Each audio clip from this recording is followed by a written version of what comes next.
शारदा शारदाम्बोज वदना वदनाम्बुजे सर्वदा सर्वदास्माकं सनिधि सनिधि क्रियात्। सृष्टि का निर्माण एक खगोलीय घटना है या भगवान की एक उत्पत्ति, ये कहना फिलहाल संभव नहीं है, परंतु समाज के नियम, कायदे व कानून हमें इस संसार में जीवन व्यापन करने के लिए बने हैं। ये संसार इतना विशाल है कि यदि हम चाहें तो पूरे संसार की सभी जगहों को देखने के लिए हमारा सारा जीवन भी कम पड़ जाएगा। आज हम ऐसी एक जगह के बारे में बात करेंगे जिसे संसार का स्वर्ग कहा जाता है, और ये जगह है भारत का सिरमौर कहलाने वाला कश्मीर। जी हाँ दोस्तों, आप देख रहे हैं अपना ज्ञानवर्धक चैनल कश्मीर का अनकहा इतिहास, और आज का हमारा विषय है ऋषि कश्यप, और मैं हूँ आपका दोस्त रविधर।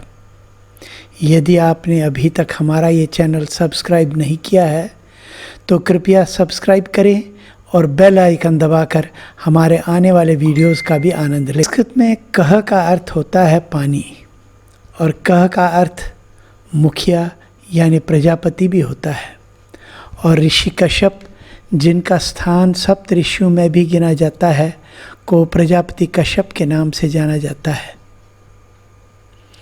एक बार धार्मिक यात्रा के दौरान प्रजापति कश्यप को सुंदर पहाड़ों से घिरी एक अत्यंत मनमोहक घाटी मिली, जो कि पार्वती और शंकर का निवास स्थान था।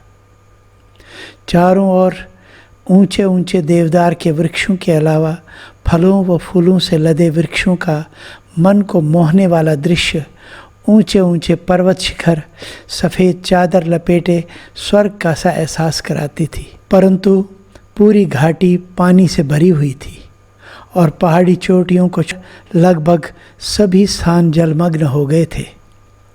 चूँकि इसमें पार्वती यानी सती का वास था, तो इसे उन्होंने उस सतीश्वर का नाम दिया। चारों ओर फैला पानी का एक सागर दिख रहा था। यह कश्मीर था। नीलमत पुराण में कश्मीर का वर्णन इस प्रकार किया गया है। कश्मीर का पवित्र क्षेत्र सभी गुप्त स्थानों से युक्त है।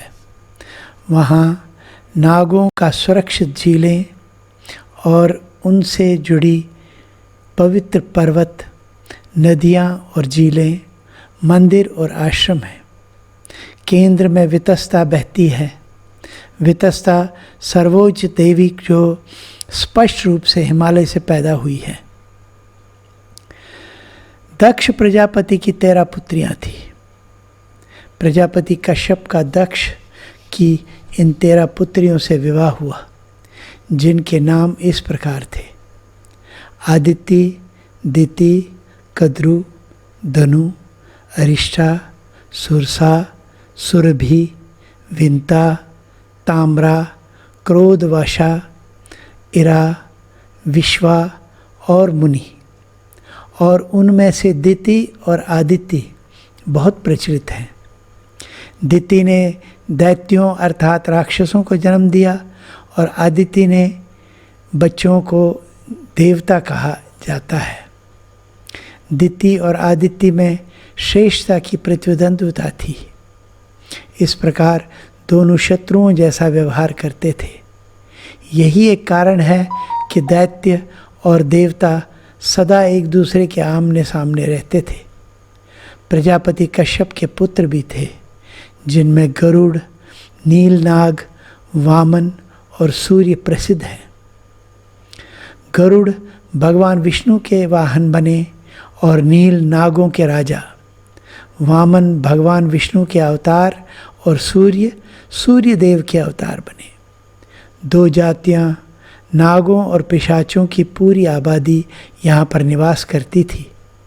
चारों ओर पानी होने के कारण नाग और पिशाच दोनों जातियों की पूरी आबादी पहाड़ी चोटियों पर रहती थी। वहाँ जलोद्भव नामक राक्षस का भी निवास स्थान था। उसका राक्षसी व्यवहार इन नागों और पिशाचों को सताया करता था और मार भी डालता था। नीलनाग, जो नागों के शासक भी थे, ने इस राक्षस जलोद्भव को रोकने का बहुत प्रयास किया, जो पूरे स्थान के लिए एक समस्या बन गया था। उसे समझाने बुझाने का भरसक प्रयास किया गया, परंतु वो नहीं माना। इसलिए नीलनाग ने मदद के लिए भगवान शिव की आराधना की।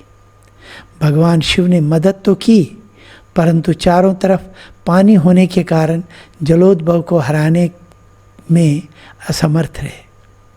तब भगवान शिव ने उन्हें भगवान विष्णु के पास मदद मांगने के लिए भेजा।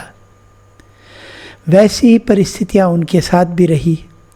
अंततः ये निर्णय हुआ कि सतीसर से पानी निकालकर पहले उसे खाली किया जाए और फिर जलोद्भव से युद्ध करने की योजना बना ली जाए।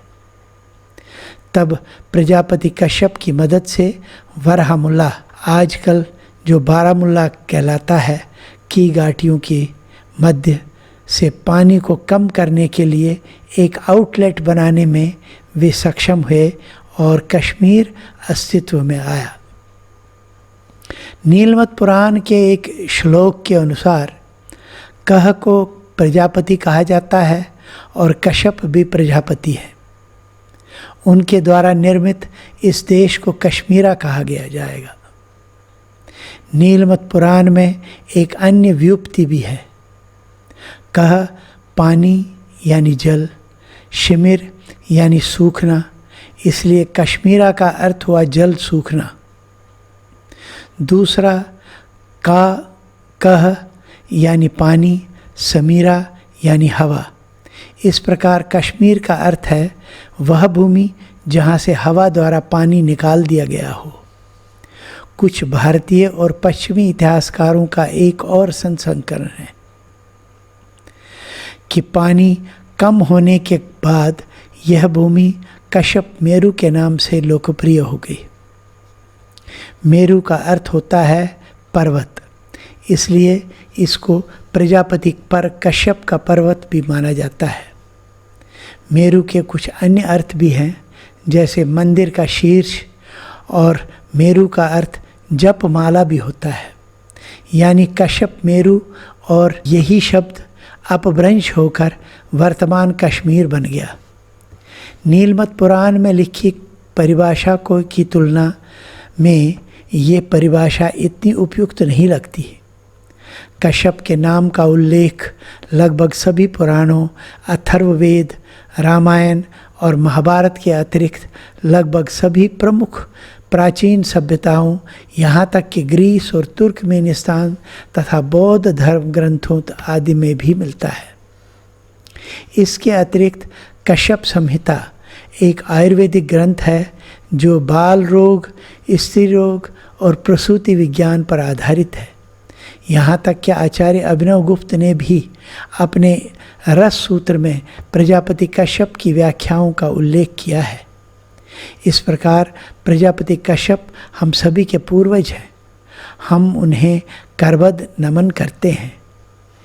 मेरी बनाई ये कश्यप ऋषि की कलाकृति हमारे महान पूर्वज प्रजापति कश्यप के प्रति एक विनम्र श्रद्धांजलि है।